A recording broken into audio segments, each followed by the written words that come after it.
Hello guys, welcome back to Age of Android. आज हम एक इम्पोर्टेंट टॉपिक डिस्कस करेंगे, एमवीवीएम आर्किटेक्चर, जो एक मॉडर्न और इफेक्टिव अप्रोच है एंड्रॉयड एप्लीकेशन डेवलपमेंट के लिए। चलिए शुरू करते हैं।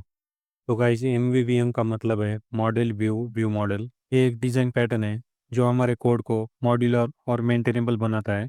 इस आर्किटेक्चर में 3 लेयर्स होती है, model, view and view model.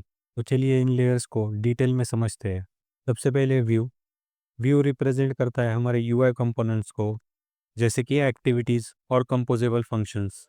View का काम होता है यूज़र से इनपुट लेना एंड यूज़र को डेटा डिस्प्ले करना। व्यू के यूआई कंपोनेंट्स जैसे कि टेक्स्ट टेक्स्ट फील्ड, बटन, जो डायरेक्टली इंटरेक्ट करते हैं व्यू मॉडल के साथ। तो हमारी नेक्स्ट लेयर है व्यू मॉडल। यह एक मिडल लेयर की तरह वर्क करता है, जो व्यू एंड मॉडल के बीच में एक कनेक्शन बनाता है। व्यू मॉडल का काम होता है मॉडल से डेटा लेकर व्यू तक पहुंचाना एंड व्यूज के यूज़र इनपुट्स को हैंडल करके मॉडल तक पहुंचाना। हमारी लास्ट लेयर है मॉडल। मॉडल में सारा डेटा स्टोर होता है। यह डेटा लोकल डेटाबेस या सर्वर से फेच होता है। अगर आप लोकल डेटाबेस यूज़ कर रहे हो तो यहाँ पे आप रूम डेटाबेस का एग्जांपल ले सकते हो। तो जैसे कि आप इस डायग्राम में देख रहे हो, व्यू से यूज़र इनपुट सेंड हो रहे व्यू मॉडल को।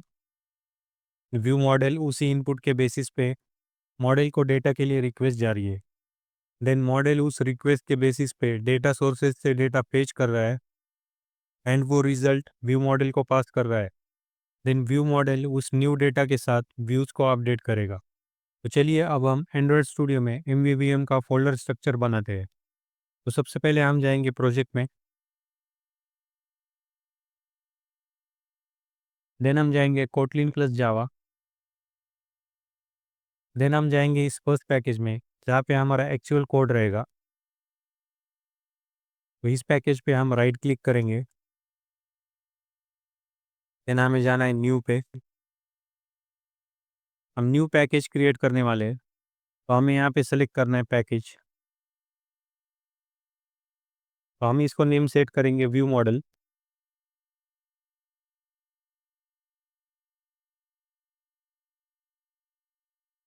तो इस व्यू मॉडल पैकेज में सारे व्यू मॉडल्स प्रेजेंट होंगे जो कि हमारे प्रोजेक्ट में यूज़ होने वाले हैं। देन हम एक न्यू पैकेज क्रिएट करेंगे,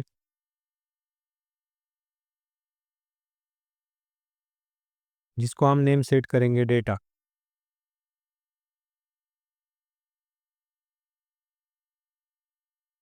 देन डेटा में हम एक न्यू पैकेज क्रिएट करेंगे।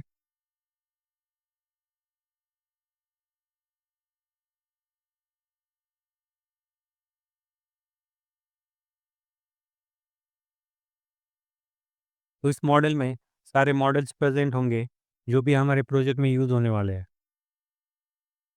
देन हम इस डेटा में ही और एक पैकेज ऐड करेंगे,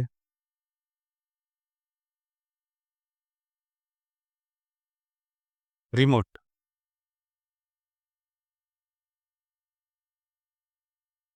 तो इस रिमोट पैकेज में हम एपीआईज के थ्रू जो भी सर्वर से डेटा फेच करने वाले हैं उन एपीआईज का कॉन्फ़िगरेशन रहेगा।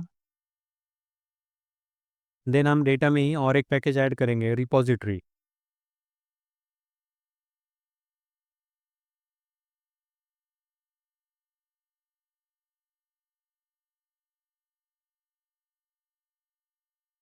हम जो भी एपीआई रिस्पॉन्स गेट करने के लिए कोड लिखेंगे, हम इस रिपॉजिटरी पैकेज में लिखेंगे। नेक्स्ट हम यूआई में एक पैकेज ऐड करेंगे, स्क्रीन्स।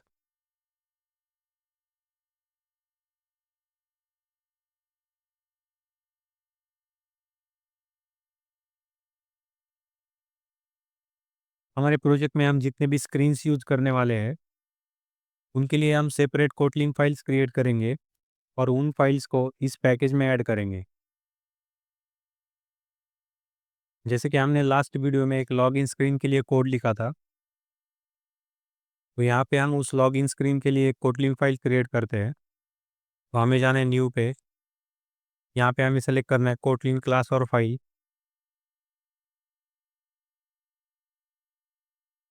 यहाँ पे हम नेम सेट करेंगे लॉगिन स्क्रीन।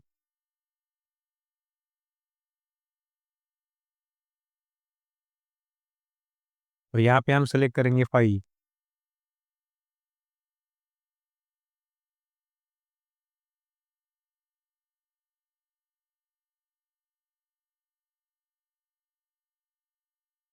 देन हम जाएंगे हमारी मेन एक्टिविटी में, जहाँ पे हमने लॉगिन स्क्रीन के लिए कोड लिखा था। हम इस कोड को सिंपली हमारे न्यू फाइल में शिफ्ट करेंगे। हम इस कोड को सेलेक्ट कर लेते हैं, देन कट। देन हम जाएंगे हमारी न्यू फाइल में लॉगिन स्क्रीन डॉट के टी। यहाँ पे हम उस कोड को पेस्ट करेंगे।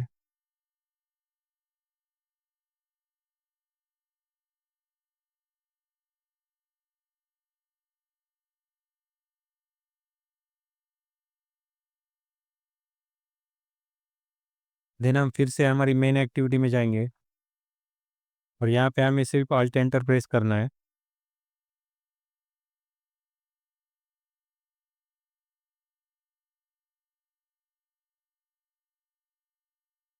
जैसे कि आप देख सकते हो, अब हमारा लॉगिन स्क्रीन का कोड एमवीवीएम आर्किटेक्चर के अकॉर्डिंग सेट हो चुका है। तो गाइस, इस वीडियो में हमने एमवीवीएम आर्किटेक्चर को समझा और फोल्डर स्ट्रक्चर क्रिएट किया। तो नेक्स्ट वीडियो में हम एमवीवीएम आर्किटेक्चर में एपीआई इंटीग्रेशन करेंगे एंड सर्वर से डेटा पेज करेंगे। Don't forget to like, share and subscribe. मिलते हैं नेक्स्ट वीडियो में।